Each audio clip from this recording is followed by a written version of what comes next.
Against the Ropes podcast.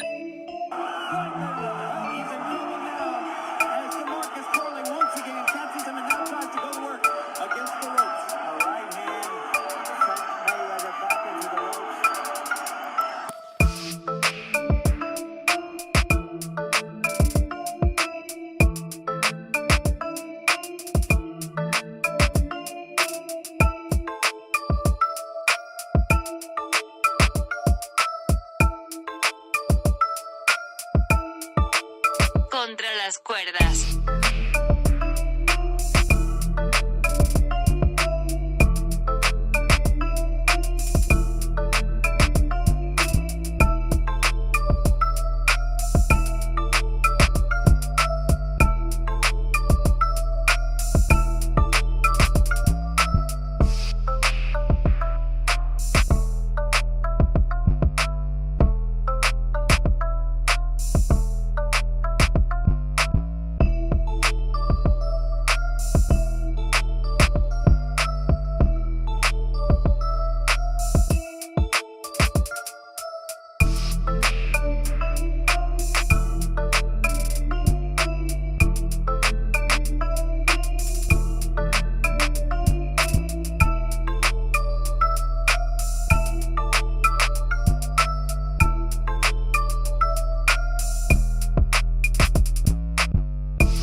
Against the Ropes podcast. Ladies and gentlemen, welcome back. AtR podcast. Gio Garcia here alongside Christian Mosqueda. 279, I believe. Man, sounding like Andy Ruiz's weight, Chris. We're up there. We got to talk about it. A ton of action last Saturday. Got some good action coming up this Saturday as well. Welcome back to the show, guys. Yeah, no, again, Gio, like you just said, a big card in LA, Turkey bringing in the big boys, bringing in the names. We'll get into it in a little bit, but yeah, man, let's start with the heavyweights, with the big guys. We kind of called this, right, Gio? Let's start with Bakole. We almost called it, man. Let's start with that. All right, yeah, we'll go ahead. We can start with Bakole. Chris and I actually both had Bakole winning this fight. I believe I had decision. Let me double check that. And I'm actually going to put those predictions up on your screen as well.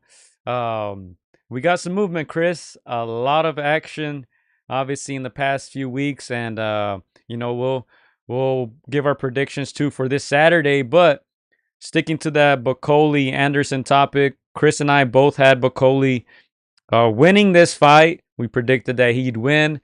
I didn't think that he would do it the way that he did it, Chris. You were there in attendance. Give me your thoughts on that, because, we knew he was a bigger guy, Bakole. We knew he was more experienced. And Anderson was undefeated. There was a lot of hype around Anderson. Anderson, 24 years old, listed at 6'4". He weighed in at 252. Bakole, 31 years old, listed at 6'6", so 2 inches taller, and he came in at 284, so nearly 30 pounds heavier than Anderson. He looked a lot more powerful. He looked accurate. Once he hurt Anderson, Anderson didn't seem to recover. But give me your thoughts being there live in that stadium. Yeah, first of all, that was one of the early fights, one of the first fights. You could automatically tell who were the boxing fans in that building, Joe. You saw you just saw a group of people just like talking, saying, "Oh, Anderson's getting a test." I got there right when the fight started, so I was able to witness those knockdowns, and it was evident. It was evident that Bakole was much bigger. You could see the size difference. You could see the power difference. Again, when you have these prospects, these hype fighters, you never know when they're gonna finally hit that plateau where they're finally challenged. Obviously, we don't know too much about Bakole.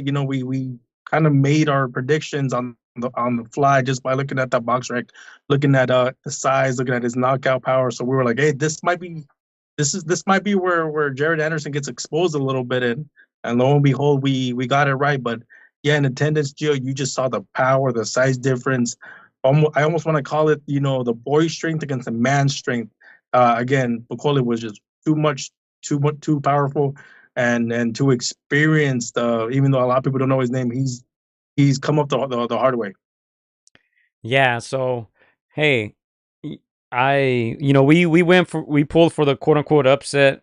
Like I said, a surprise though by Bakole, and I'm sure he earned himself a bigger fight. Obviously, there's still some big names, literally big boys, Big Bang Zong.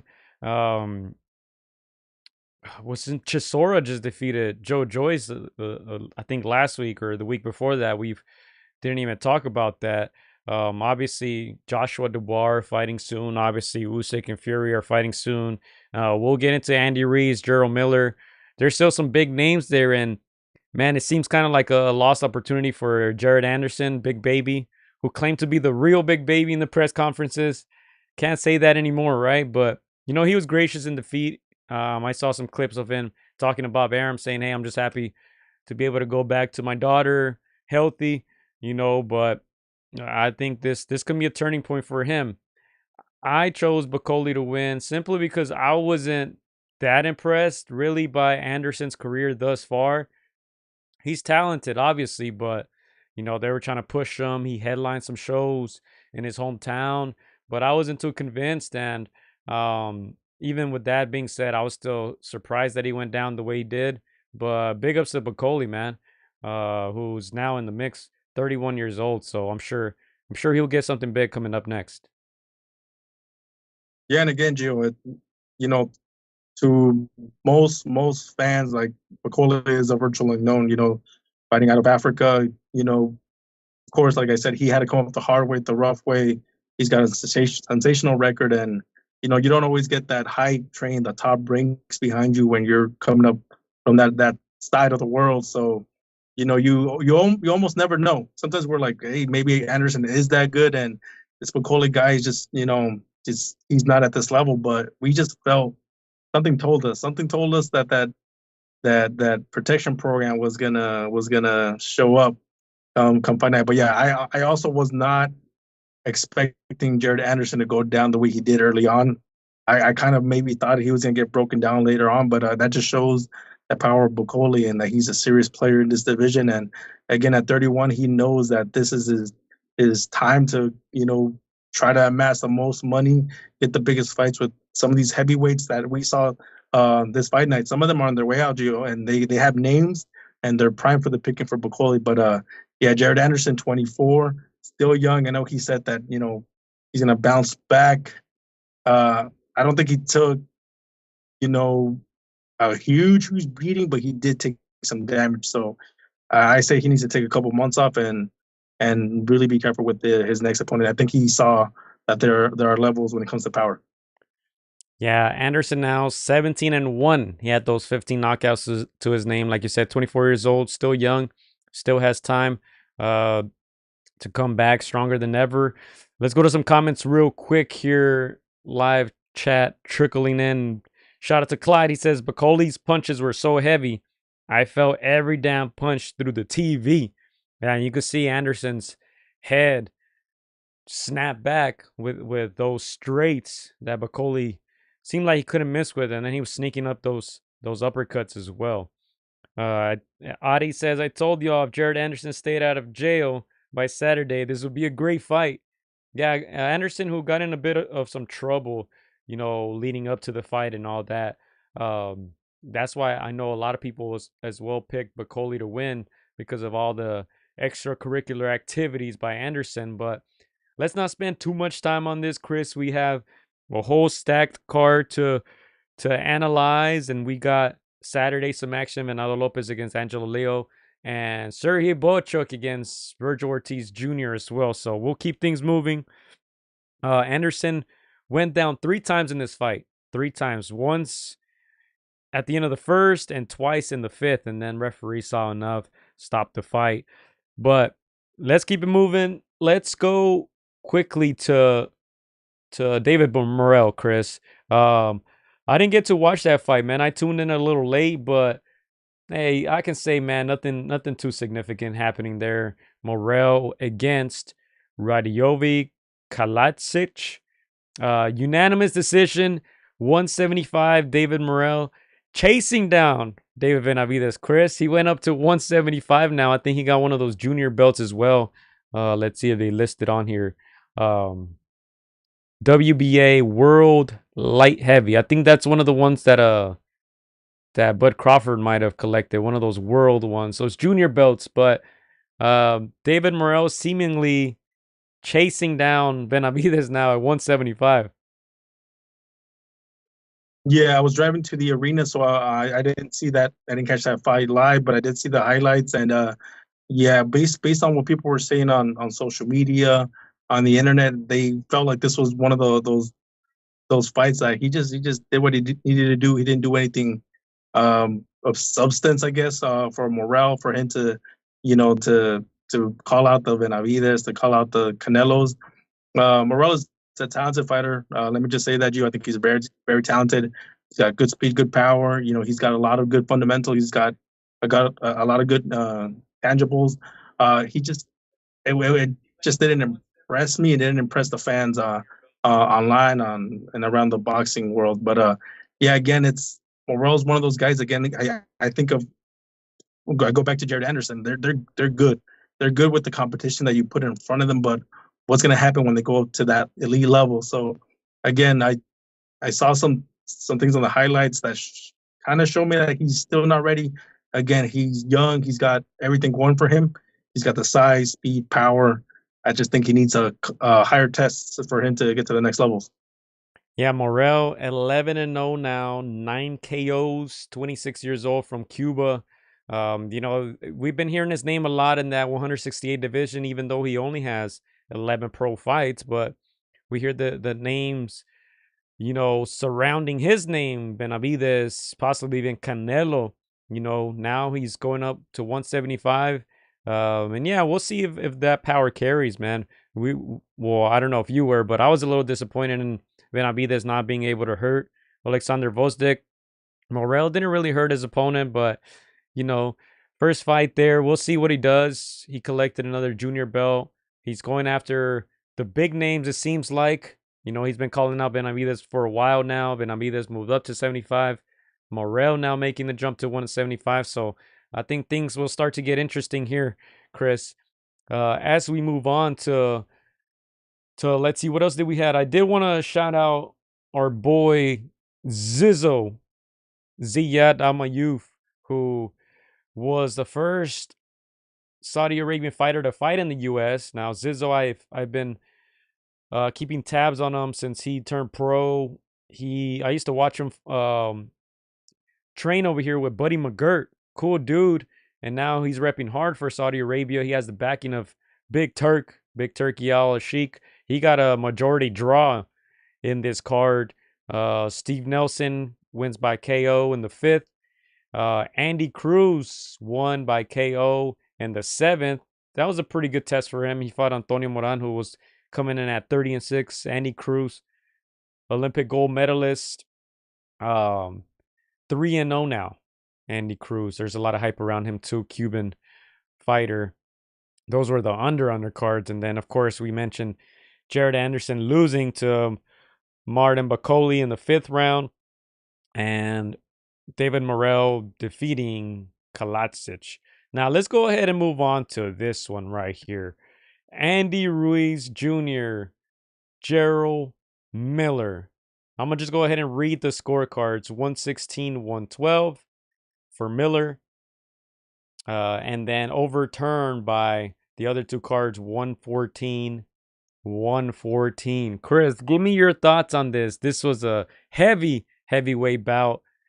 Andy Ruiz Jr., big baby, Jarrell Miller, who continues to get opportunities, man. 305 pounds for big baby Miller, listed at 6'4". He's 36 years old already. Man, hey, I can hate all I want, but good for him. 36 and still getting these paydays. Andy Ruiz, on the other hand, 34 years old, listed at 6'2", 274. Give me your thoughts on this fight, Chris. A majority draw. Yeah, no. First of all, this fight was perfect for Andrew Ruiz to try to get back in the mix. We obviously know Big Baby Miller. He's the villain. He's the PD user. He's the guy that they keep calling back. Who knows why? But he puts on some entertaining fights. And when you need somebody to make yourself look good against, they bring up Big Baby Miller, and that's the script was written for Andrew Ruiz. He was looking good up until this fight. He was losing weight. He looked like he was focused. I feel like maybe the last month, 3 weeks, that we didn't get to see much of him. Maybe that's where it started to derail because he didn't show up the way people were expecting him to. Again, this is in LA, Mexican fan base. Everybody was there for Andy, for Pitbull Cruz. Like the storyline was there for you to take it with the fighter that's made for your style. And again, this should have gotten him back in the mix, but nah, man. Jarrell Miller, made fans of a lot of Mexicans in attendance. A lackluster performance by Andy Ruiz. I saw the fight 115, 113 for Big Baby Miller. Not mad at the 116, 112. I don't see how those judges had that a draw. Again, even the fans in attendance were helping these judges. Once you hear the crowd start to stop making noise, that's telling you, in a sense, what's going on in that fight. So, disappointed for Andrew Ruiz. I almost said it. Like, if you lose to a PED user, in which we all saw in that fight, maybe not the judges, but the fans in attendance, you're pretty much out of it. So, yeah, disappointed with Andrew Ruiz. Hey, man, I love the energy, Chris. Now you're bringing it. That's what I'm talking about, man. You got to call it what it is. He's a PED user. He's been popped so many times. I love it. But let's go ahead to this, Chris. So you were saying you thought Big Baby Miller won the fight, correct? I think slightly. Yeah. Okay. So what were your thoughts on the fight? I didn't get to watch the whole fight. It did seem like Miller did enough to win. Now, the question here on one of the polls, 795 votes, who did you have winning? I posted this a couple days ago. I'm going to go ahead and click Miller so we can see the results. They'll be revealed on your screens. 46% of the people thought Miller won, 20% a draw. Only 34% of the people think that Andy Ruiz won, which is very low considering, like you said, he was probably the main attraction on this card. Now, let me tell you a quick story. So, I was at the media workout on Wednesday, Santa Monica Pier. It was beautiful. A whole bunch of people, Chris. There was about 300, 400 people. I don't want to get too much into it, but Turkey, Riyadh season, they did a great job promoting this event. There was a lot of people there. A lot of them didn't know what was going on, but let me tell you this. There was a couple behind me, right? And they were talking about Andy Ruiz. They didn't care. They didn't know who these other guys were. They didn't know who David Morrell was. They didn't know who Rayo Valenzuela were. But the guy was telling his girlfriend or something, man, I want to see Andy Ruiz, right? So when the guys are coming out for their in-ring media workout, they were out there for about 5 minutes and then they did interviews. Man, there was crickets when they were announcing all these fighters. David Morrell, Andy Cruz. Even guys like Big Baby Anderson, Jared Anderson, Bakole, nobody knew who they were. But when Andy Ruiz, his name was announced, the crowd went wild. Everybody got their phones out, taking pictures, taking videos. They were excited. Rayo and Isaac Cruz got some cheers, but Andy Ruiz, without a doubt, got the biggest of cheers. You were there in the arena. You can tell us in a little bit if that was the case there. But at this media workout, a lot of the people were there for Andy Ruiz. Like you said, we thought he was going to be in shape. He was talking about, I lost all this weight. I was hearing all the comments on social media, made me want to train harder, go harder in the gym. He came in heavy, 274, right? Disappointed in the fight, but I might cut him some slack a little bit, only because that hand looked very injured, Chris. I don't know if you were able to see the pictures or the videos after the fight, the post-fight interview. It looked like a bone was popping out or something out of the hand. Maybe that's why I'm cutting him some slack, but yeah, he's very fortunate to walk away with a draw. Yeah. No, You're exactly right. When the fighters came out, the one that got the most pop was Andy Ruiz. The second one was Pitbull, and the third was Rayo. And obviously, you got the main events. But obviously, Mexican, fan base, everybody out there drinking, having a good time. Turkey, props to him for putting a great production on, from everything from the anthems to the entrances to the fireworks. It was well done, man. Again, I think I think of the Broner versus Cosmo, and I'm just like, whoa, miles apart. But yeah, everybody was there for Andy, and again, the let's forget the hand for a little bit. People just reacted to the fight that they saw in front of them. Of course, they didn't know about the hand Yeah. until after the fight. So obviously, the very loud of the first 2-3 rounds. People behind Andy wanted to see Andy get a knockout. Get back into championship contention. That didn't happen. We mostly saw Andy backtrack most of that fight. That's why people started. You hear the boos and the jeers and just not the same energy that they first started with during that fight. So yeah, most people saw Big Baby Miller winning that fight. They actually gave him some props after the fight. But yeah, again, I think once you see the post fight conference or the interview, Yeah. you see Andy kind of he puts the excuse of the hand. And at first, when you say that, that the fan base, they're gonna boo you because they're like, you're just putting an excuse. It wasn't until he showed the hand that people were like, oh, okay, maybe he wasn't lying. So, but again, having seen the hand, okay, we can see how he could have, lost that fight. He's fighting with one hand, but the weight is not an excuse, Gio. The weight is something that he was putting out there. Most people, once they saw him, and again, this him slowing down, you see the 270 pounds on him, you're like, would he have done anything different even if he had two hands? We don't know. But at least for that fight that night, the fans did not see Andrew Ruiz as the winner. Yeah, and that's this result of the poll to me a bit shocking because of that. He's a fan favorite, and only 34% of the people. There were a lot of bias votes in that in that 34%. But even then, 46% thought Miller won. 20% thought it was a draw. So 66% of the people didn't see him winning. So we'll see where this goes. Andy Ruiz, 34 years old. It seems like he got a serious hand injury there.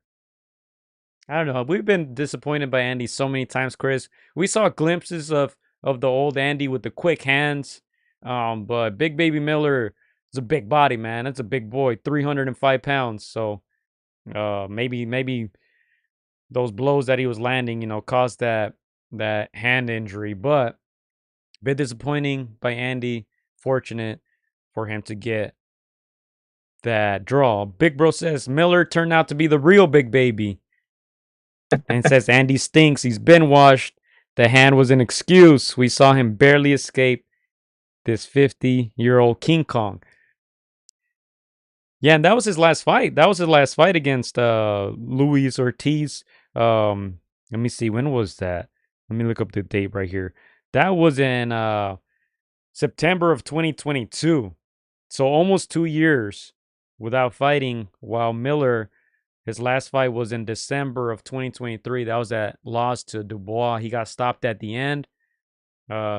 Same thing, what I said earlier about Anderson. Big Baby Miller took that loss well. He was very respectful after that.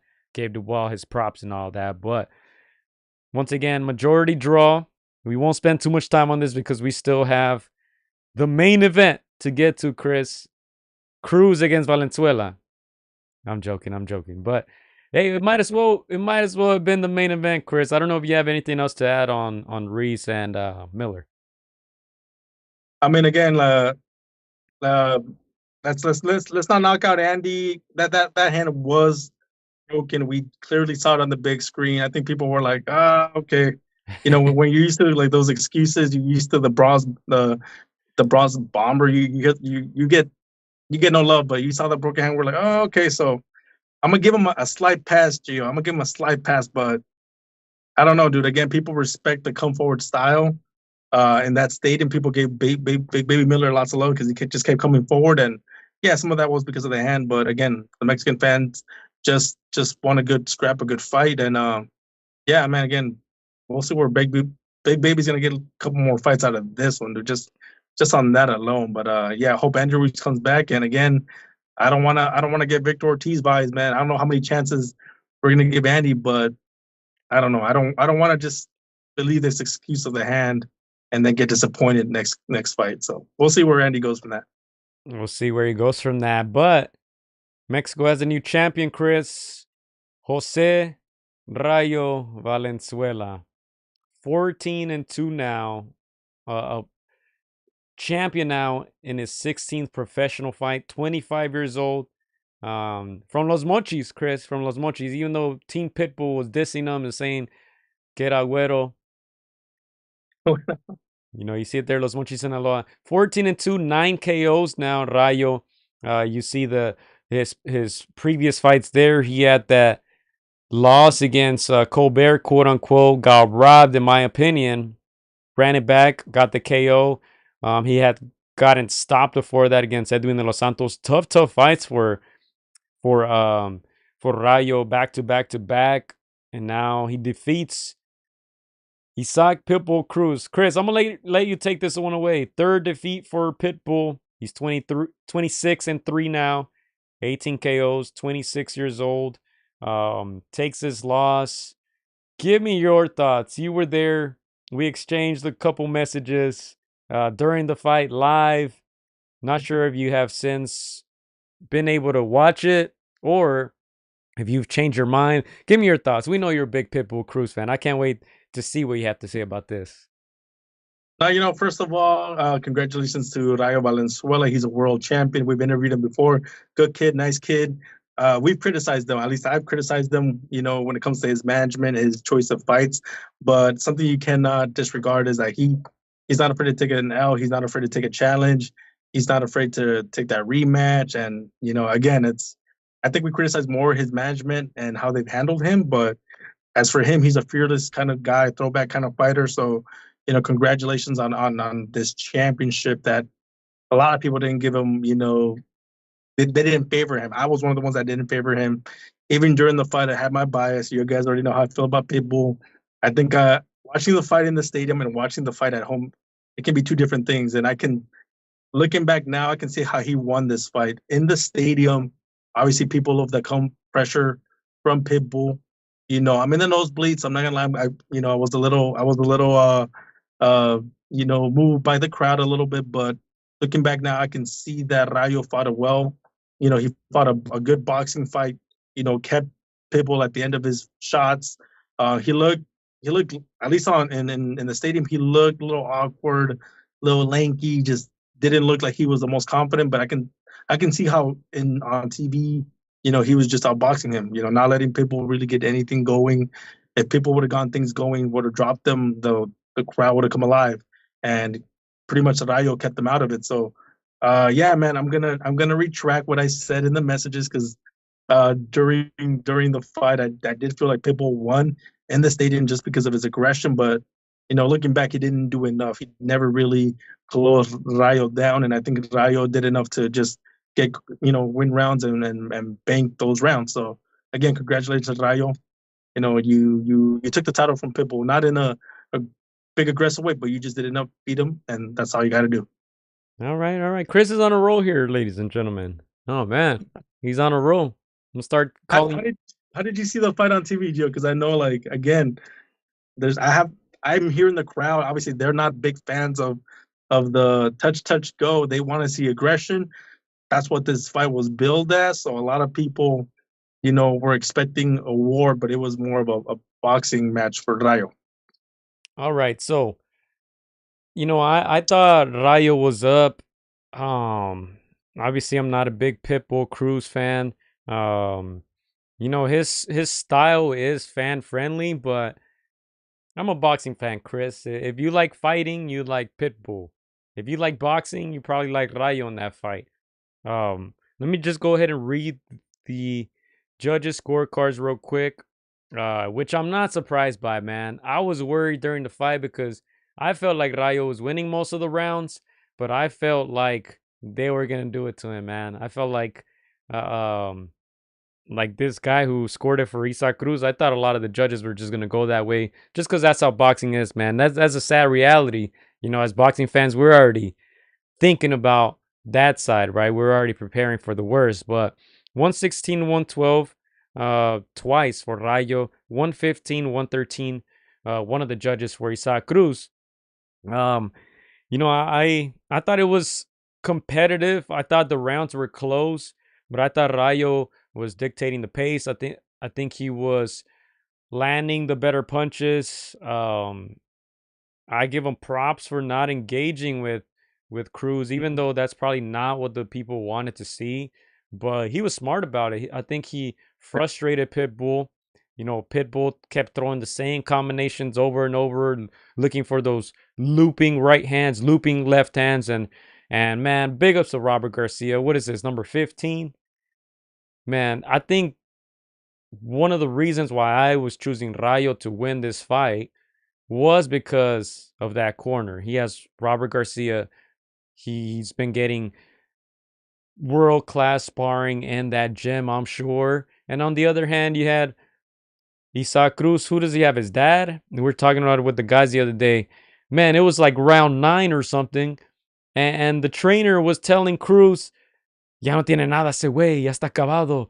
Basically telling him Rayo's done. He has nothing left. When Rayo was winning most of those rounds.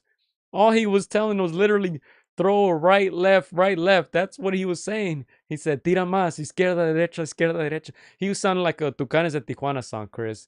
He was just izquierda, derecha, izquierda. I'm like, come on, you expect your fighter to win with those instructions? Like, man, get a real trainer, man. Don't disrespect or all due disrespect, however you want to take it. But Robert Garcia and team, I forget Rayo's other trainer Mario. I forgot his last name, but he's been with him since he was little. He said since he was 10 years old. You know, they all had a good game plan. Rayo followed it, and to me, that was probably the biggest difference. But Rayo has power. He showed a good chin. He took some punches. I like the way he boxed. Maybe not the most entertaining for the people, but hey, I'm happy because I chose him to win. So I'm happy that he pulled it off. Yeah, obviously most people know that the style that Pitbull has, you have to try to outbox him, and even when you try to outbox him, I it's very hard unless you're like a Shakur Stevenson. I would have put Devin Haney into that mix to outbox him, but not after that Ryan fight. But there's only certain fighters that can do it, and if you would have told me that Rayo was gonna try to outbox him, I would have been like, nah, not in LA, not a Mexican affair. Nah, I I would have predicted Rayo would have gone in the shield to try to get a knockout. Again, a boxing, you know, a boxing style fight. I did not predict. So again, it wasn't pretty. In my opinion, it was not pretty. It wasn't the cleanest, kind of boxing, but it was enough. Like you said, it was enough to keep Pitbull Cruz at the end of the jab, at the end of those shots. Like you say, he took some good shots. There were some shots that Pitbull landed, but Rayo showed that he has a good chin. Other guys would have crumbled to Pitbull's power, but Rayo's, he's a big boy. He took him well. So again, I would have had that fight maybe 7-5. Looking back at it now, 7-5 in favor of Rayo. So again, I think he's a worthy winner. Again, there was really good aggression from Pitbull. I think there was even moments where Rayo was like, I won this fight. I felt like I did, but again, you never know with these judges which judges favor what. And for him, it was favorable. People, the judges at least favored his boxing in this fight. Now, one thing I do want to mention is this was Rayo's first time technically fighting at 140. You see one fight here, or a couple fights here, 137, 137. But this was actually his first time, you can say, really at 140 pounds. He fought Colbert at 135. So, obviously we know Cruz is not the biggest 140. And as I said before, Chris, even though I don't think you like my comment, but at 140, if you want to target someone, that's the man right there, Pitbull Cruz. I'm not sure if your opinion of him changes now, but this is where I start to hate Chris. And pardon me, I'm gonna go off a little bit, but man, you fight the whole fight the same way, the same pattern. You're throwing the same combinations. Like, you don't think your opponent's gonna notice. You don't think Robert Garcia is gonna notice. You know, you compared him to Vegeta. We compare him to Krillin, Chris. You talked about his fundamentals. Man, I scratched my head at that one because, man, the guy refused to throw a jab.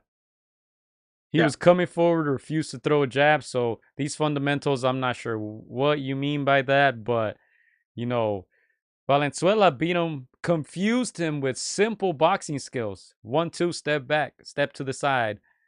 Those uppercuts were beautiful. Kept landing those on Pitbull, who usually leans down, ducks down, and then throws those overhand rights or lefts. But to me, it was basic boxing skills by Rayo. Nothing spectacular, nothing crazy, but that was enough to defeat Pitbull Cruz. I don't know if you want to rebuttal to that, or we can go on to the poll.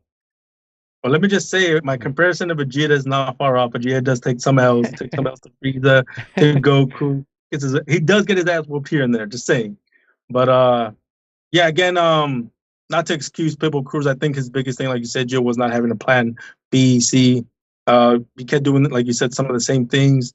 Should have been trying to cut off that ring. Should have been going to the body to slow down the thinner Rayo. Again, we do know that he's a small, 140. He's more of a 130, 135. So he's gonna start to have trouble with these guys in those bigger divisions. But yeah, again, he's still a fan favorite. Still has a great style, but he needs to have plan B, C, D, because you can't just go in there thinking this guy's gonna have a fire, have a toe-to-toe kind of fight. You have to expect, their B plan, their C plan, and that's where you become, and stay a champion. So again, disappointing performance in my opinion for Pitbull Cruz, and that he didn't have any other game plans. Yeah, let's go to some comments here. The dad is one to add to that annoying dad list. Big Bro says he was disrespectful to Rayo since the fight was announced. Glad Rayo shut them up. Like Clyde liked the Tucanes reference. I know you know that song, Izquierda Derecha Arriba. That's exactly what the dad was telling him. He was singing the song, I swear. If you guys go back and watch the fight, that's all he was saying, Izquierda Derecha. But let's not spend too much time on this, Chris. We still got the main event on paper to speak about. However, let's talk about potential fights, Chris, because to me, Isaac Pitbull Cruz versus Subriel Matias still makes sense. And to me, it makes more sense now than ever. Both are coming off a loss now. That would be a firefight. Both men, something to prove. Let me know what you think about it in a second. Because for Rayo, obviously there's going to be big fights coming up. I don't know if you saw the post. I think Ryan Garcia tweeted him.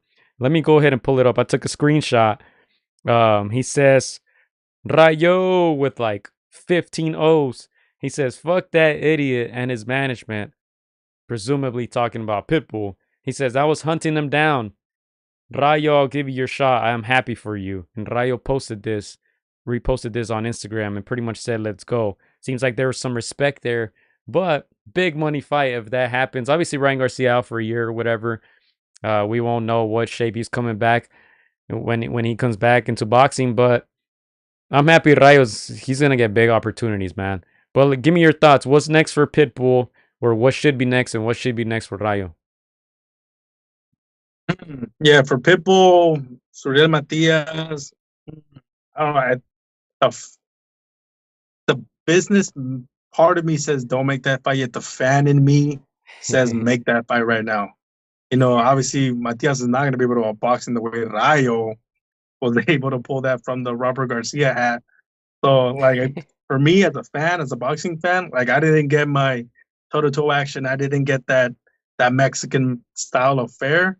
So the fan in me wants to see that next because it's like they both are at crossroads in a sense, and they both got something to prove, and they don't know any other style but come forward and go toe-to-toe. So that's the fight that the fan makes sense. But business sense, maybe Pitbull needs to take something that can get him back into winning contention. And the same thing for Matias, because again, one more loss for these guys, and it's gonna look bad, especially more for Pitbull. So yeah, I Yeah, I don't know. What do you think, Gio?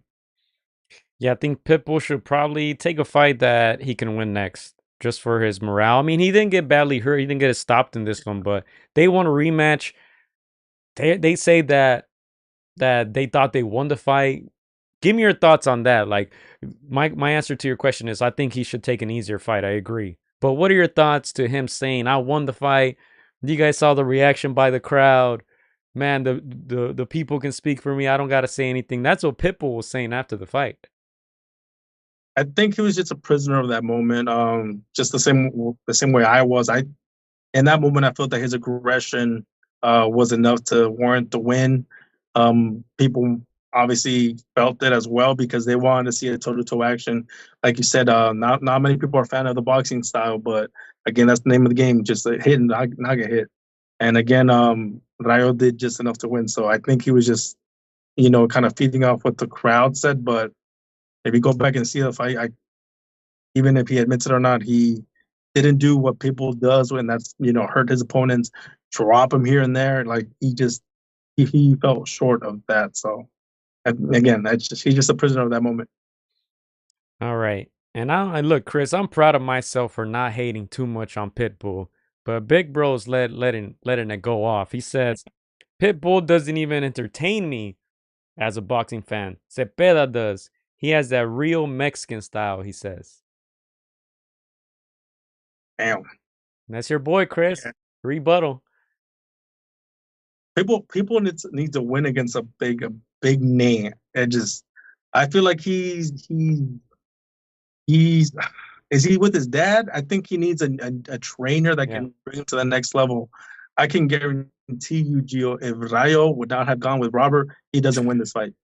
Some fighter just need new ideas, new tactics, new blueprints. Again, I think that Pitbull has plateaued right now where with who his corner is, and if he wants to go to that next level, he's gonna have to jump ship. So Rayo did what he needed to do at the right time to get this W because I don't see him winning if he sticks to the Benavides style. Yeah. Yeah, and that's very important, man. Look, it's so funny because you've been going to Joel Diaz a lot, to his gym to visit them. You were there during that training camp of Madrimov. MJ was there, Beck the Bully was there. And Joel Diaz fights started popping up on my YouTube. So I've been watching some of them and I was thinking exactly that. Like, man, it's so important to have someone in your corner who's been there and done that. Like Robert Garcia, he was a world titleist. Joel Diaz, that's like that invaluable experience that guys like Pitbull, Cruz's dad, don't bring to the table, man. And like I said, however you want to take it, but telling your fighter that the other guy is done when the other guy is up and telling him to throw rights and lefts and more rights, I mean that's not, it's not even professional, Chris. Let's keep it real. I could do that. You could do that. You can go in the corner and do that. You guys take it however you want it. If you think that's disrespectful, I just call it the truth. Because clearly his fighter had no idea of how to adjust, and he goes back to the corner and hears that. I mean, that's, you're losing before the fight even starts with that stuff. But let's go ahead and move on, Chris. I'll give you the final words, man. Final words. Isaac Cruz, Rayo Valenzuela. Again, congratulations to Rayo. Bigger and better fights for him. I can see him fighting Ryan Garcia. That fight makes sense for his wallet, for his pockets. So if he's able to somehow dial Ryan when he gets back from suspension, do it. Do it in this division. You could be up, one day, and then somebody in that top 10 can knock you off that podium. So if Ryan Garcia is calling, do it. That's big money in your pockets. All right, last thing on my end for Rayo. If you guys remember that first fight against Colbert, I referenced it earlier.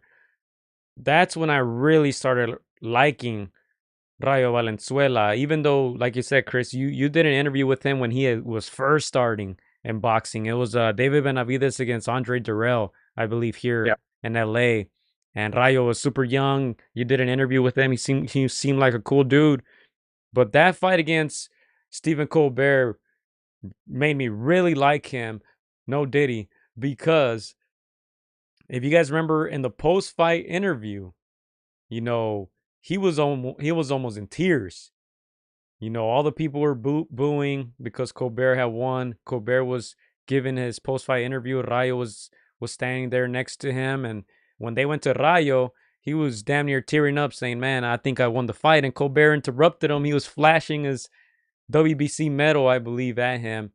And Rayo didn't say much. He's just like, "Hey, man, I just thought I won the fight." And he even asked Jim Gray, I think, "What do you think about the fight?" And then eventually Jim Gray said, "Hey, I think that was a terrible decision." But Rayo took it on the chin. He took it like a man, got his rematch, knocked Colbert out. And that's when I was like, man, this guy's for real. He's coming back with a vengeance. He was very humble in that moment. Colbert was a complete opposite. But yeah, let's go ahead. Last question, Chris. Does your perception of Pitbull Cruz change? Do you think he still beats guys like Ryan Garcia, like some of the other guys at 140, Subriel Matias, maybe even Teofimo Lopez? Do you still have him up there, Chris?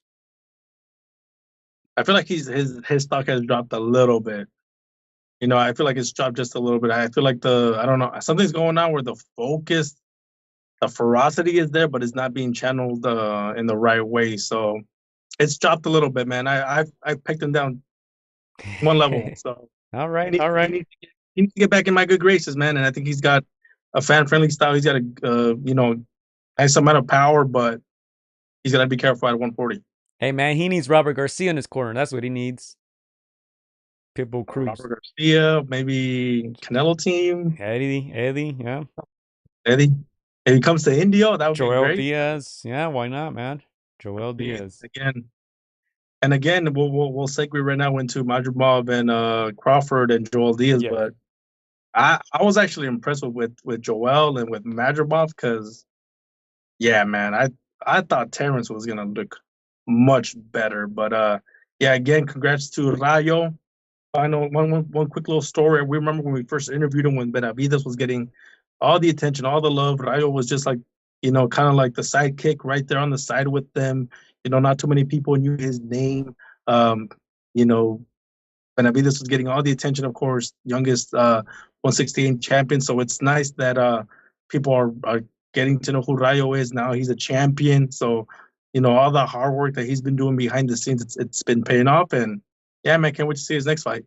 I do like his boxing, but I want to see some of that old Rayo, man. Chris, a little bitter there. I'm just kidding. Hey, yeah, go ahead. Boxing, we like it, but hey, I want to see some knockouts, man. I want to see some Colbert knockouts. Flatten guys out. Let's go. Do your thing, Rayo. Do your thing. I gave him the knockout of the year last year against Colbert, man. That was beautiful. But Chris, let's go to these predictions here before we get into that Terence Crawford, Israil Madrimov main event. You guys see it there on your screens. I hope you guys can see it. Not sure where you guys watching it, on your mobile device, on your laptop or TV, but we got some action. We got some movement here, Chris. A lot of fights, obviously, that we gave our predictions for. 1, 2, 3, 4 fights this past Saturday. You got 2 out of 4. I got 3 out of 4. That puts me at a tie with you. 15 wins, 9 losses. But I'm not much of a power puncher, Chris. I like to take my time and box. I only got 9 KOs. You got 11. So, you're in the lead, you can say. You guys see how do you say? I forgot the word, but there at the bottom, it tells you what exactly is a knockout. That's if we predict the correct winner and the method of the win. All right, so either KO or decision. Chris got more KOs than me, 11. I got 9, but I tied you up with that Valenzuela prediction. You had some up on me with that Usyk win, and a couple more there, I think. But I tied it up finally, and we're going to give our predictions for this Saturday as well with Virgil Ortiz against Bohachuk, which is a good fight. We can do Lopez against Leo as well, too. I think we know who we're going with that one, but, I think it's going to be between a KO or a decision, right? But here you have it. It's up on this screen as well. I'll leave it up there. But, let's go ahead and talk about that main event. You're a Crawford guy, Chris, as well. Can't wait to hear what Clyde has to say about this one. We don't have much time. We got to get out of here soon, but we'll make it quick. Terence Crawford, 41-0 now, 31 KOs. Goes the distance with Israil Madrimov, who had 11 pro fights coming into this one, 10 wins, 1 draw. Now he has that 1 loss. Give me your thoughts on this one. 12 rounds. How did you see it? While I pull up the poll as well, we put a poll up. Who do people have winning, and then we can go from there. Yeah, no. First of all, 12 runs of action. More of a boxing style matchup. Obviously, not what the fans were expecting from these two guys, but it's expected. It was more of a casual fan base, and everybody knows that Terence Crawford. They were booing, Chris. They were booing. I heard it through the TV. They were booing, man. They again, and didn't come through for the fans. Pitbull Cruz didn't come through for the fans. So come on, this was already a crowd that was ready to chew the main event up. So again, it was a tactical fight. Again, Terence Crawford has all the accolades in the world. Madrimov is the bigger guy, but only has 10, 11 fights. So I expected Terence Crawford to handle him, even though, like Madrimov, he's a nice guy. Joel Diaz, I've been interviewing them. Great team, great bunch of guys. If you guys have seen the interviews, they're just out there having fun. And again, for me, even though Madrimov had the size advantage, I just felt Terence was going to find a way to hurt him and to take him out, and that was not the case. I had this fight very close, very competitive. This is the first time I see Terence Crawford being normal, if I can say that. Very, very close to fair. I had this fight 7-5 for Crawford, but I could see it being 6-6.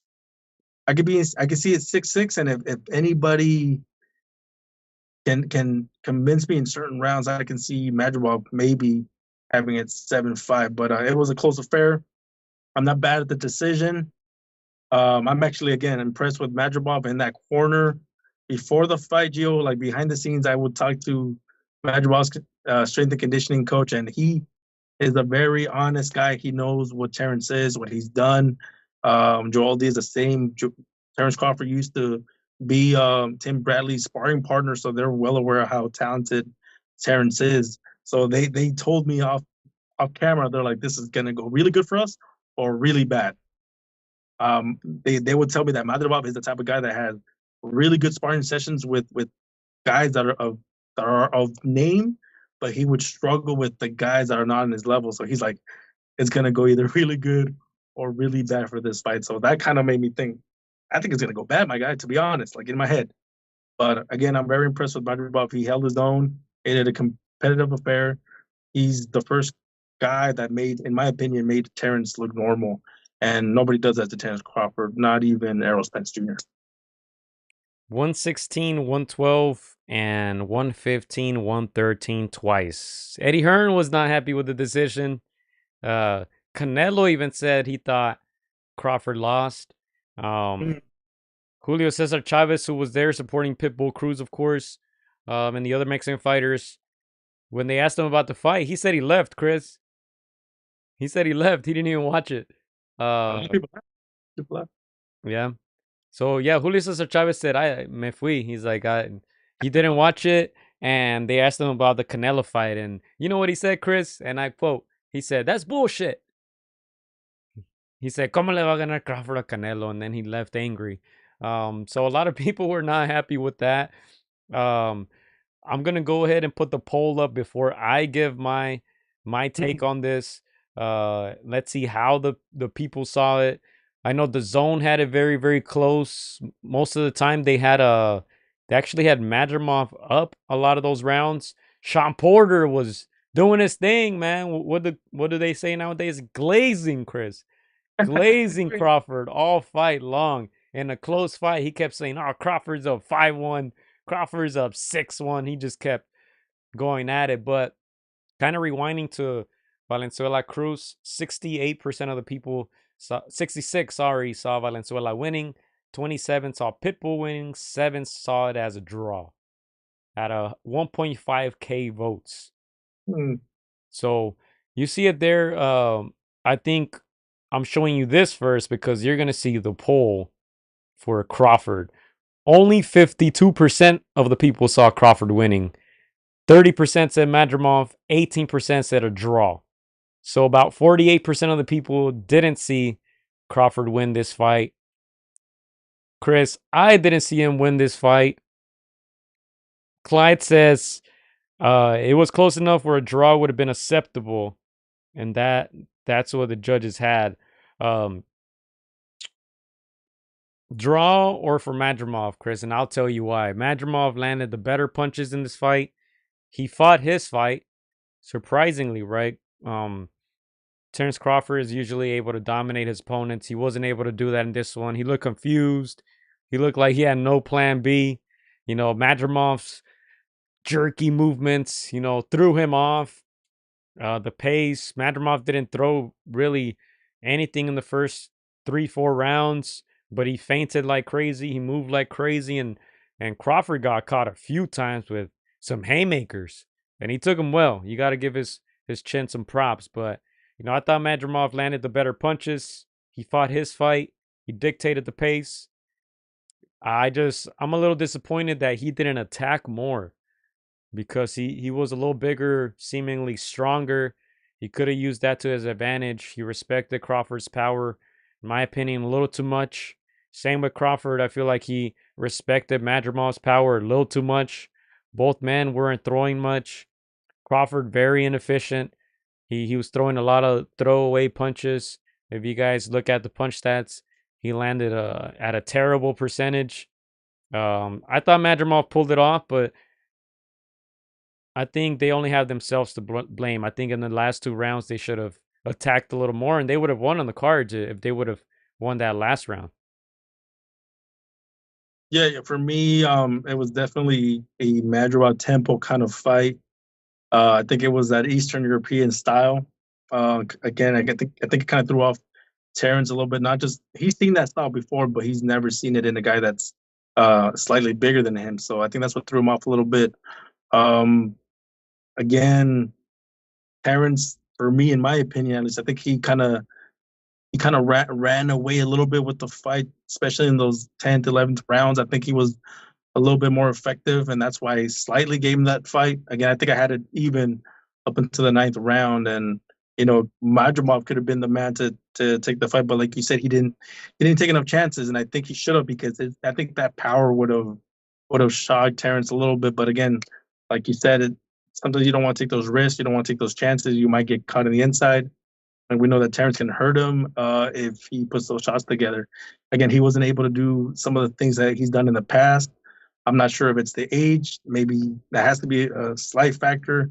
Maybe it has to be that Madrimov is just bigger, fresher, younger. So again, it's a combination of things. But at the end, I want to say Terence did just barely enough to win. But again, he's going to be criticized because he calls himself the pound for pound number one. If you're the pound for pound number one, then you should easily be dismantling opponents the way Inoue does, the way Usyk has done. He's hurt bigger guys, so I think that's a knock that Terence will get. But again, props to Madrimov. I think he fought a fight, came up short, but he can keep his head high. Yeah, and hey, look, I don't want to hear any pound for pound stuff. I don't want to hear Canelo fight. I think that conversation is done. Yeah. We can get into that because Canelo spoke on it today. I saw some of the clips. Let's go ahead and read what Turkey had to say. Turkey, man, maybe a little bitter, man. He thought he could buy off Canelo, huh? He thought he could throw a bag at Canelo and get him to fight a fight that Canelo stated over and over that fight didn't entice him. He said, "Hey, he's too small. I'm just gonna get criticized if I fight him." Um, let's go to this before we mention what Canelo said, Chris. Turkey tweeted, he says, just wrapped up an important meeting now with my team, planning for the upcoming fight that we will make fights that we will make for 2024, 2025. I decided to disregard the Canelo fight as I don't want it anymore. Instead, I will be focusing for the US market with bigger fights, especially for the legend Crawford. Additionally, I will support making fights for Boots, Haney, Shakur, Ortiz, Anderson, Benavidez, Cepeda, and more. Regarding Tim Zhu, there's something unclear with the communications from his team with our team. So I believe I will reconsider his situation. And for the rest of the world, definitely I am focusing on Riyadh season card, Wembley edition, 21st of September, AJ versus Dubois. And depending on the results and the results of Riyadh season's opening card, Bivol versus Beterbiev, on the 12th of October, I will build the card for the rematch of Fury versus Usyk on the 21st of December, and another big card on the first quarter of 2025. Stay tuned. So at first, I didn't really know what this meant. I thought maybe, oh, Turkey finally using a little bit of common sense. He probably thinks, oh man, Crawford might be a little too small for Canelo after this fight. He couldn't hurt Madrimov. He took some shots. Maybe 168 is not the best of ideas. However, Canelo came out today and said that Turkey texted him yesterday and asked him to meet in LA about a possible fight with Crawford. Of course, Canelo said, hey, I got a fight going on. I'm 100% focused on this fight on September 14th. Basically leaving it at that. Like, I'm not interested right now. So it makes sense why Turkey now is saying, hey, I'm moving on.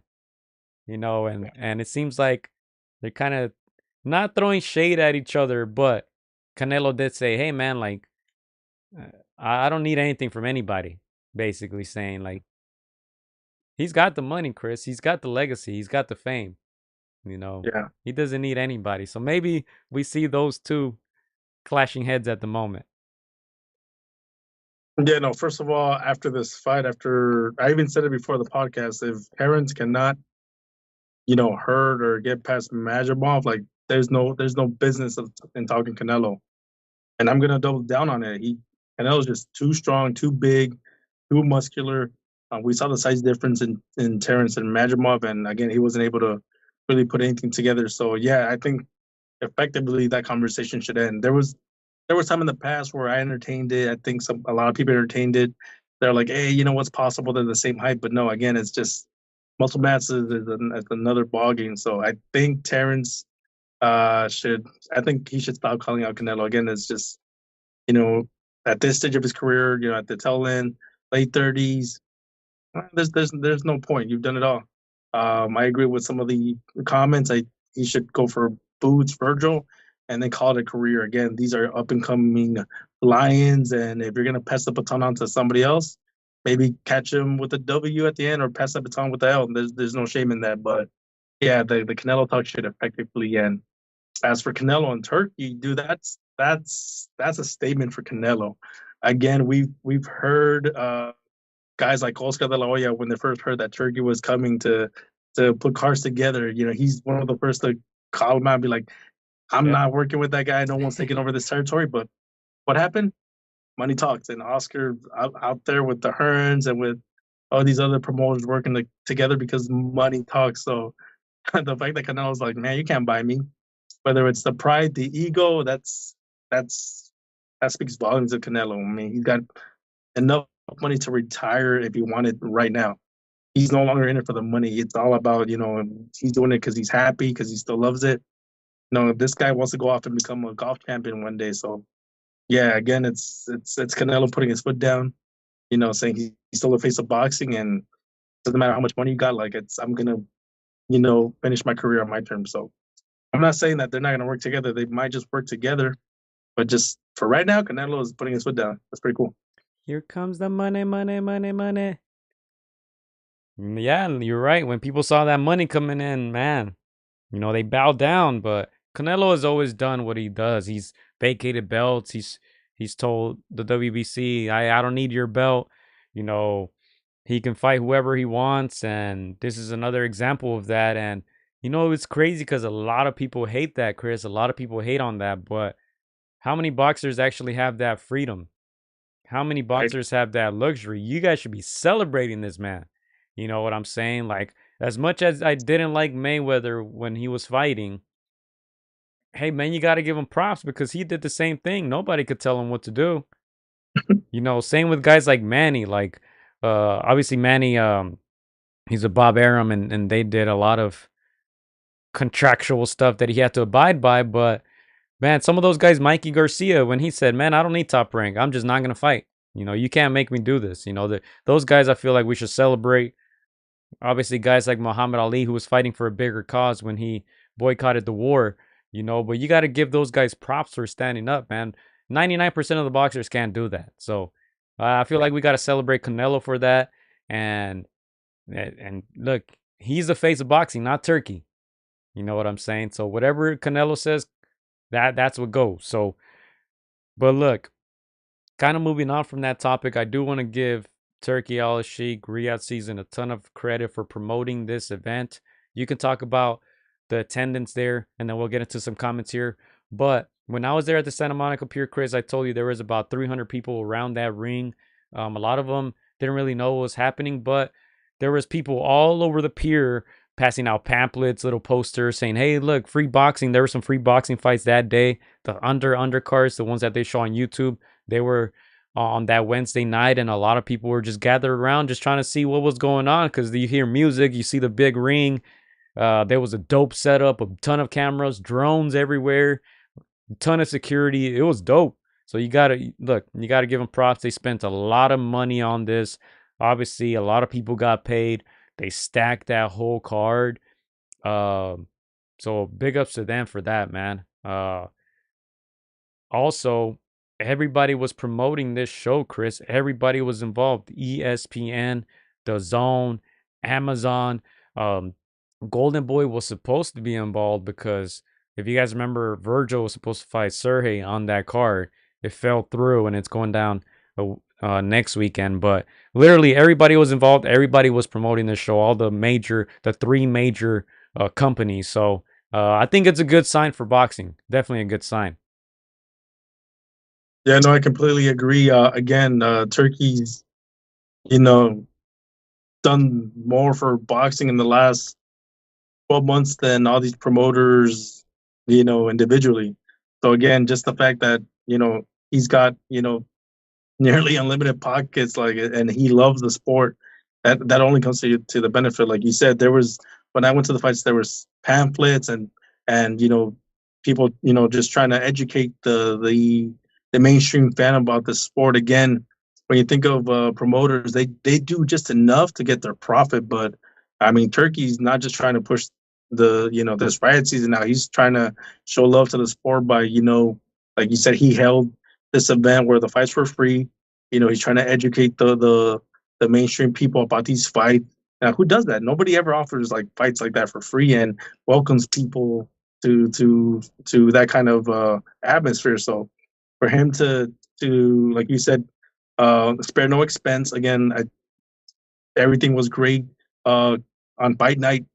Everything from the anthems to the fireworks to the drones to the attention to detail. It was amazing. And again, that only happens when you have deep pockets. So again, that he's throwing so much money in, I'm sure he's getting a nice little profit back. But just the fact that he's throwing so much money in and believes in the sport and loves the sport and wants to see these fights, it's a blessing to the sport.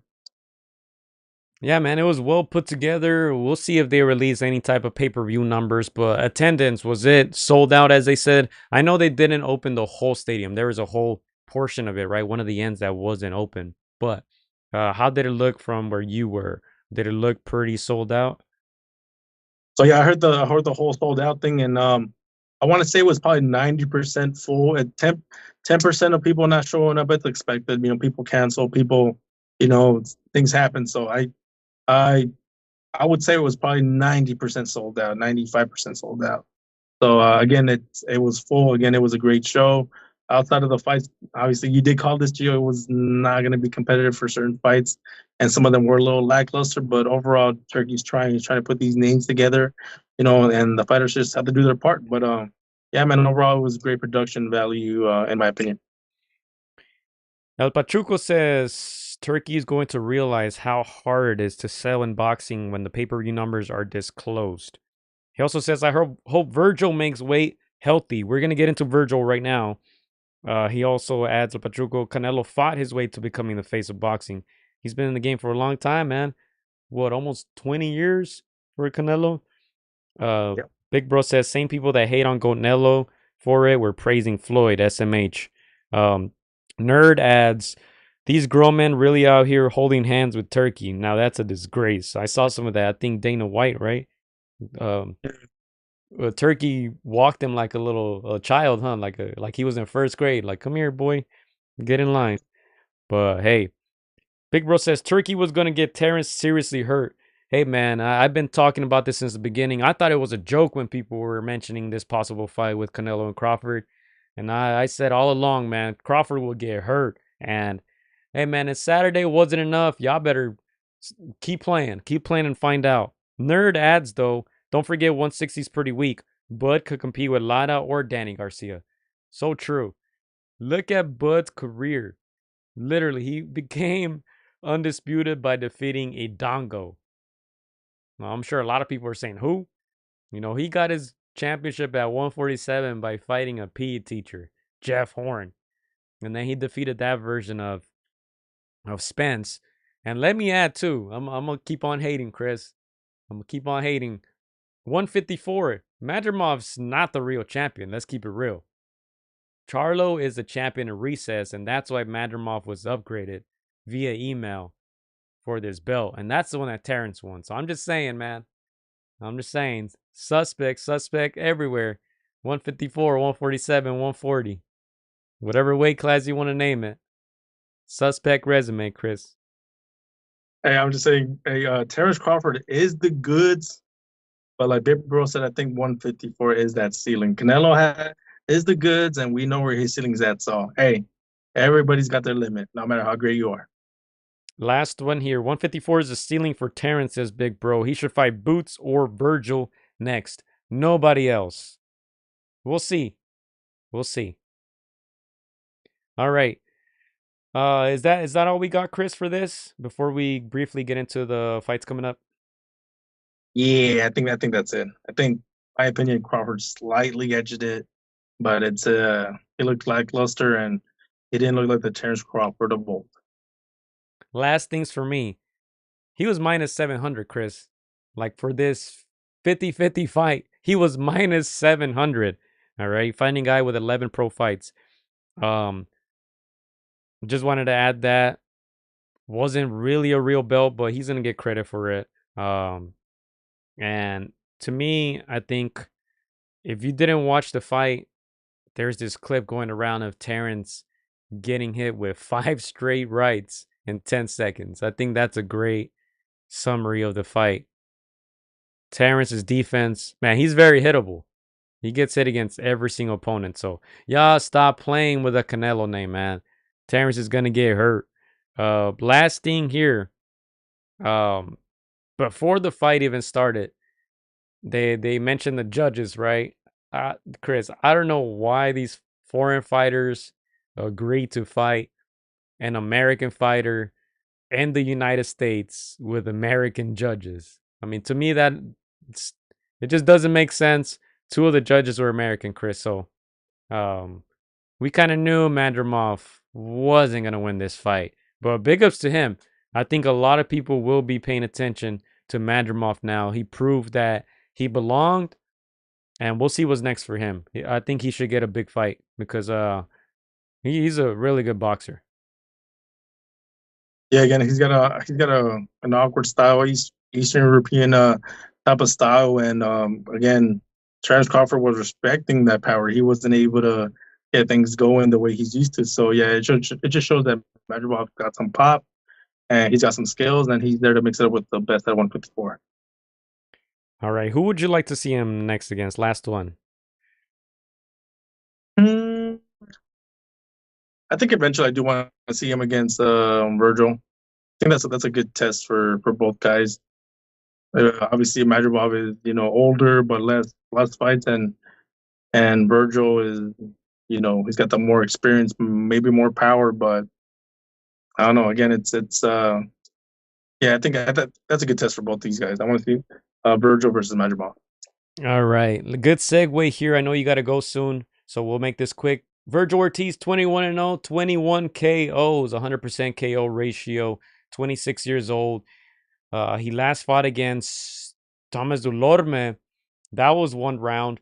He also fought Frederick Lawson, which was another 1 round fight in 2024. He took that 2023 off, had some health issues. Now he's facing Sergey Bohachuk. Chris, dangerous fight. 24-1, 23 KOs for the Ukrainian, 29 years old. You remember who he lost to, Chris? The Cannon Adams. Brandon the Cannon Adams. We were live during the podcast watching that fight. Brandon, big underdog. He knocked Sergey out with a big, huge punch. We were on live on the podcast. You guys saw our live reaction. That was 2021, man. That was a while ago. But Bohachuk still looking dangerous. Brian Mendoza was able to survive. That was a wide decision there by Bohachuk, but Mendoza, the only guy to survive in those 24 wins. And now Bohachuk against Virgil Ortiz, 2 power punchers. This is a great fight right here, Chris. Like, people are sleeping on this. Some of the comments even disrespectful. When I posted the picture of that fight announcement, I think some people were saying that Virgil's fighting another cab driver and all this stuff. Like, some people don't watch boxing, Chris. This is a great fight right here. Someone's getting hurt. Yeah, no, this one is again. These guys have hurt written all over them. They're not obviously like, again. I was surprised at Io box. I don't see him doing that. I don't see these guys doing that at all. 0.0% chance that they box. This is gonna be a toe-to-toe kind of fight. Both guys dropping bombs. Like, somebody's getting knocked out, and I think we know who we favor slightly, Yes. but we've seen Virgil get hurt before with the Mean Machine, and he was able to weather that storm and hurt his opponent until he succumbed. But yeah, man, this is a big guy in Bohachuk.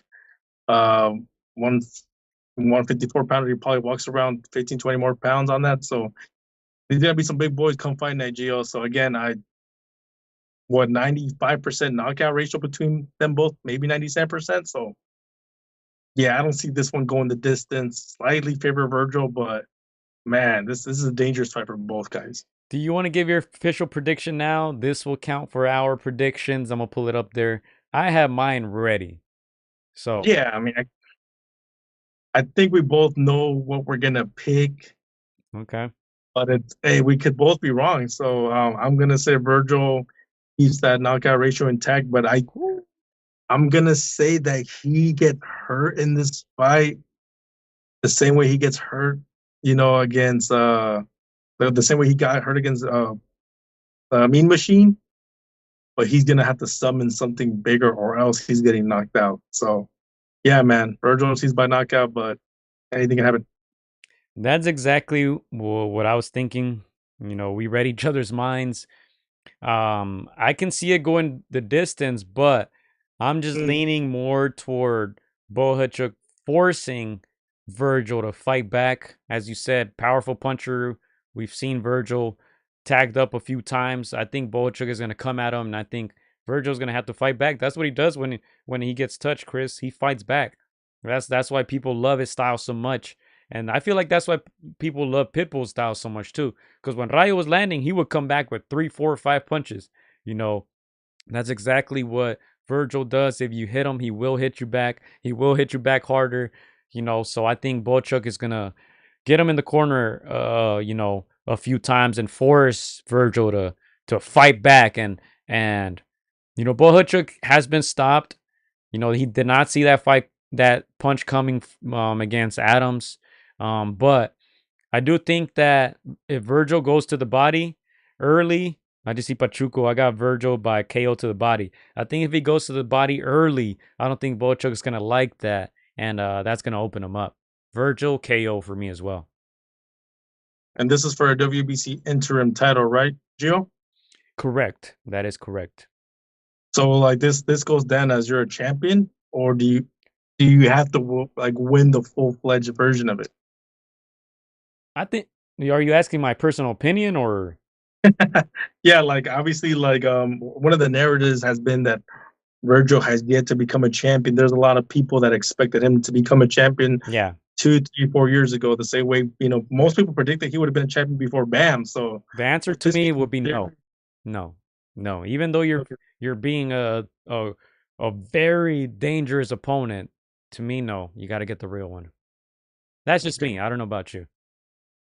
This is a great. This should be for a championship. It should be. I mean, we see the interim title is tied to it, but this one warrants a championship, caliber type of title on the line.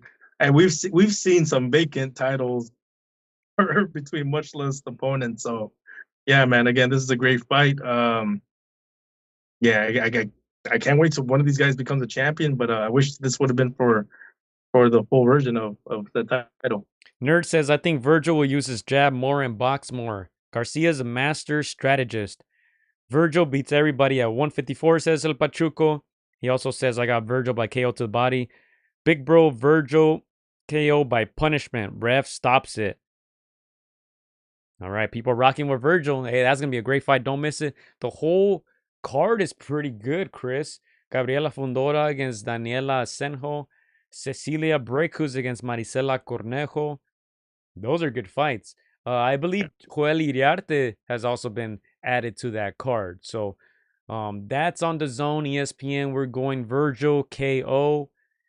We also got some action on ESPN, Chris. Luis Alberto Lopez coming in with a record of 30 wins, 2 losses, 17 knockouts. 30 years old El Venado going against Angelo Leo, 24-1, 11 KOs. He's repping Albuquerque, New Mexico, so he's going to be in his hometown. 30 years old as well. Who he lose to? Stephen Fulton he lost to in 2021.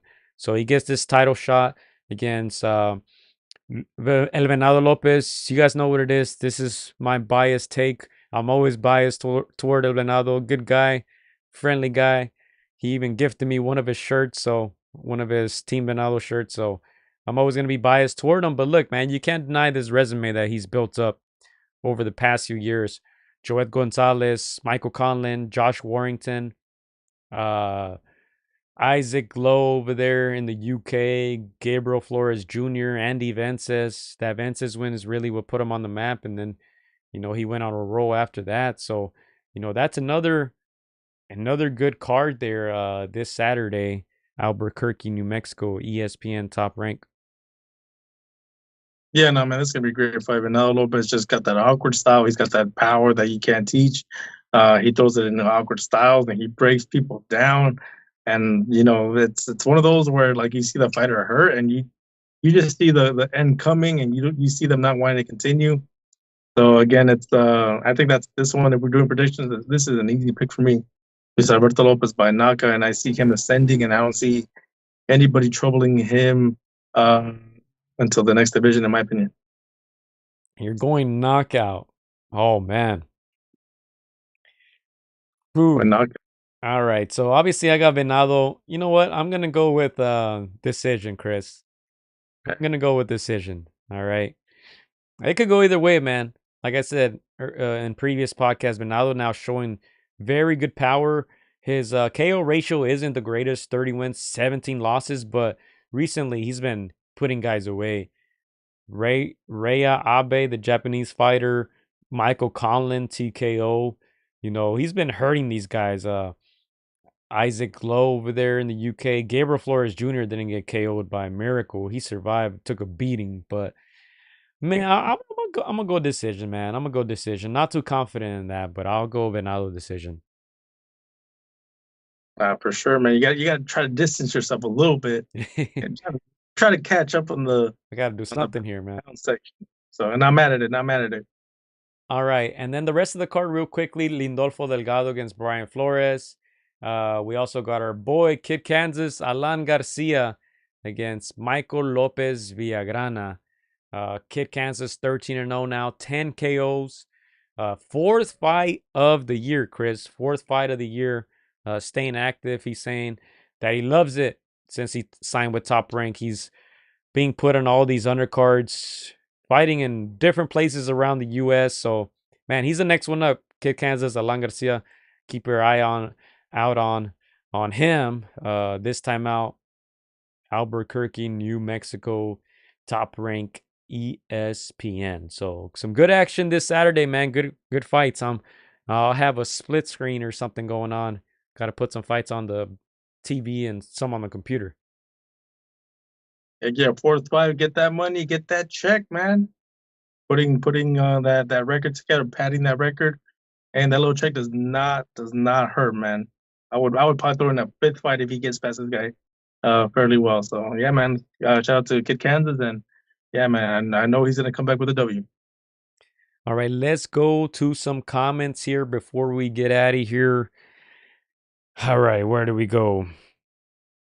Virgil got tagged by Kavaluskas. He got fierce, man, and went after Kavaluskas with everything. That says a lot about Virgil, says Pachuco. Nerd says Espinosa's a monster at 126. I got him over El Venado. There's some big fights between Mexicans there in that weight class for Venado. Virgil hurt Kavaluskas with a vicious shot to the body at the end of the second round. 30 seconds more and the fight is over, says Pachuco. Yeah, man, a lot of people rocking with Virgil. That's going to be a big fight, man. Two power punchers. I can't remember the last time we saw a fight between guys who pretty much have a 100% KO ratio. Bohachuk only one opponent, which was his last one, Brian Mendoza, that he didn't KO. Apart from that, all KOs, Chris. So, yeah, that should be a very, very good fight. Good action on Saturday. Can't wait for that fight. Can't wait for Venado. And, yeah, man, stay tuned. Last poll here, Chris, before we leave. Which fight did you enjoy the most from last Saturday? 747 votes. 5% only Ruiz versus Miller. Not surprised there, not surprised. 22% Crawford Madrimov. 23% Bakole Anderson. 50% Cruz Valenzuela. The people have spoken. Dang, I know this is gonna come as a shocker, but I'm gonna say Bakole versus Anderson. That's something I didn't expect. You know, obviously people love knockdowns. People love seeing knockouts, and that's why people pay really to come and see boxing. So honestly, that's what got me the most excited. I was hoping to see more action between Virgil Ortiz or no, between Rayo and Pitbull, but hey, I get it. Rayo had to fight the perfect kind of fight to come out a champion. So yeah, man. All the other fights were a little, you know, the main event was it was more tactical, so not a whole lot of action. And of course, Andrew Ruiz letting me down. But hey, he's got that broken hand, so I'm gonna give him a bye for this one, man. But yeah, it is what it is. Yeah, that's exactly the fight that I chose, Chris. You guys see my vote there. But Coley Anderson, that was a pleasant surprise, man. Can't go wrong with heavyweights. Well, I guess you can if it's Ruiz and Miller, huh? But yeah, that fight did not disappoint. Shout out to both of them. I'm glad that Anderson took it like a man, didn't make excuses. I said I'm just glad to go back to my family healthy, and I'll get better and stronger when I come back. Some other fights coming up there.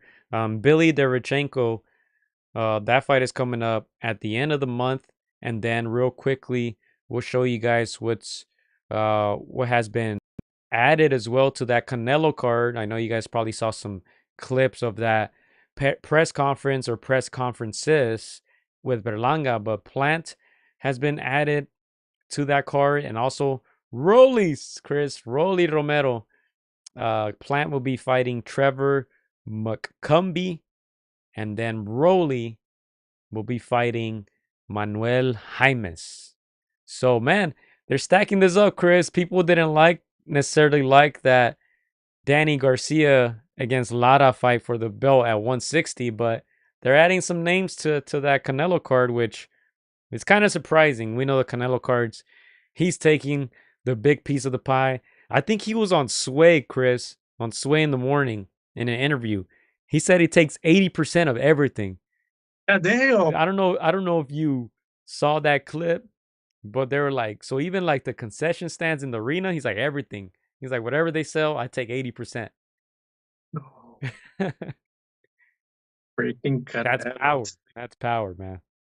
Okay, now I say what you now I see now I see why you said that he's doing what Mayweather did. I don't even know Mayweather took concessions, man, but you never know. But dang, Canelo's a businessman. I know he's got like gas stations. He's got. I wouldn't be surprised if he has a cologne line now. I wouldn't be surprised if he's got crypto. Hey, that VMC is good, Chris. That VMC drink is good. Man, is he sponsoring us? Like, does he own part like half the show? Like, it was everywhere. But He's probably getting 80% of this, Chris. He's probably getting 80% of whatever we make for this show. man, ain't no wonder he don't eat turkey. He's getting all that gas money from, and he's getting all that popcorn money, man. Shoot, all los tacos, man. I think the taqueros owe him money. But hey, shout out Canelo, man. He's doing it right. 1,000%. Last comments here before we leave. Bakole Anderson had all of Dave and Buster's watching and cheering when I was watching it, says Clyde. Oh, yeah. Big Bro says Plant and Rolly fighting tomato cans, same as Lara. And then he also adds, I saw he was on Sway. Boss G moves. That's why he's GOAT Nello. People gotta learn, man. People gotta learn. Y'all should be learning from this man instead of criticizing him, man. That's generational wealth right there. He's setting the blueprint, Chris. Nobody else is doing that, man. Maybe Joshua, maybe Inoue in Asia, but man, Canelo's on a league of his own. Dude, I like Canelo, man. I think he's just this well-rounded guy, dude. Honestly, he's entertaining. He's funny. Like, he's out there talking shit to Berlanga. He's over there like he's like nice and friendly now with Caleb. You know, I like how he moves, man. Again, Canelo's the GOAT. He's the face of boxing, and man, we gotta enjoy him while he's there, man. He's a funny guy, man. He's a funny guy. He said, "Hey, Caleb, don't worry, I got him. I got him, my friend." He said, "Your time is coming," to Berlanga, which is scary. I saw the comments are like, "Man, that's scary to hear from your opponent." Like, your time is coming. Call him an old man, like you're old. I'll fuck you up. Last one, he said, what did he say? Te voy a dar la putiza de tu vida or something like that. Oh man, Canelo's something else. But Big Bro says, doesn't he own gas stations in Mexico? Yes, he does. I believe he also owns like a telephone company or something.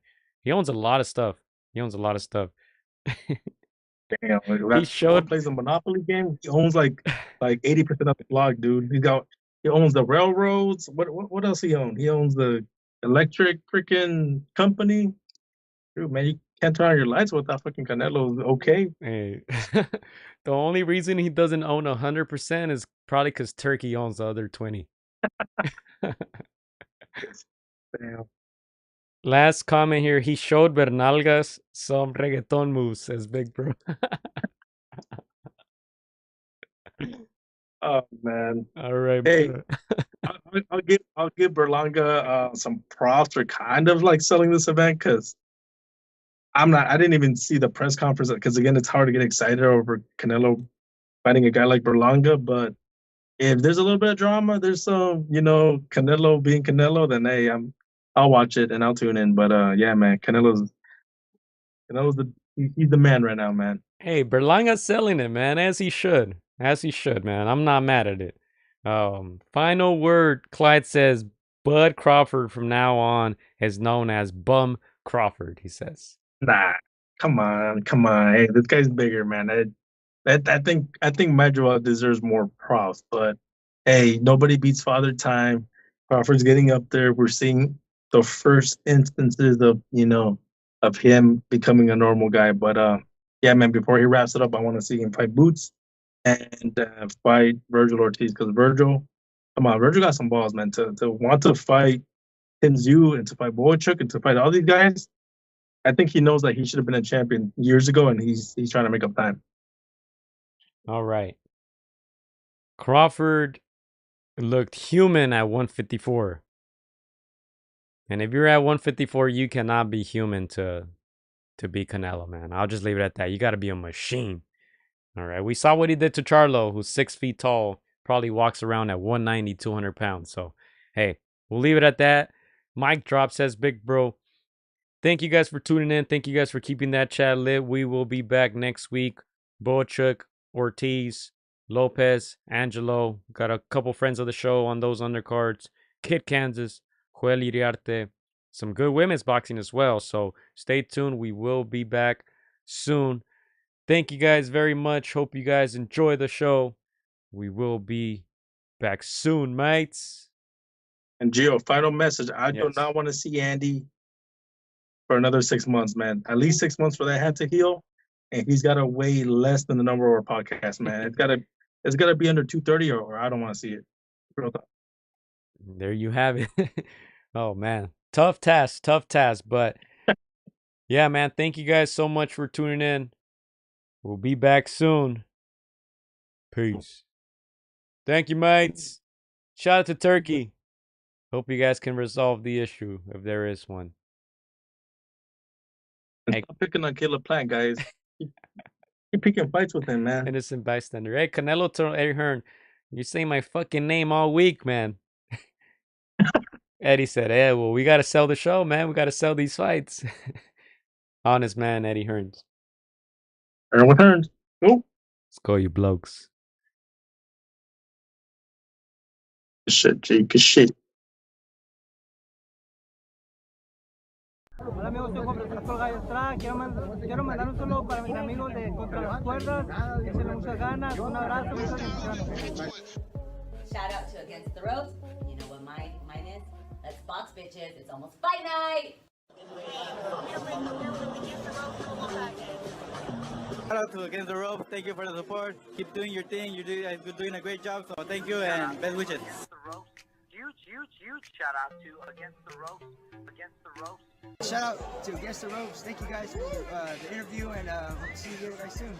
Against the Ropes, always doing the right thing. Shout out to Against the Ropes, man. I appreciate you guys for having me, taking the time out y'all day. Against the Ropes, #1. Freddie Roach. Thank you very much.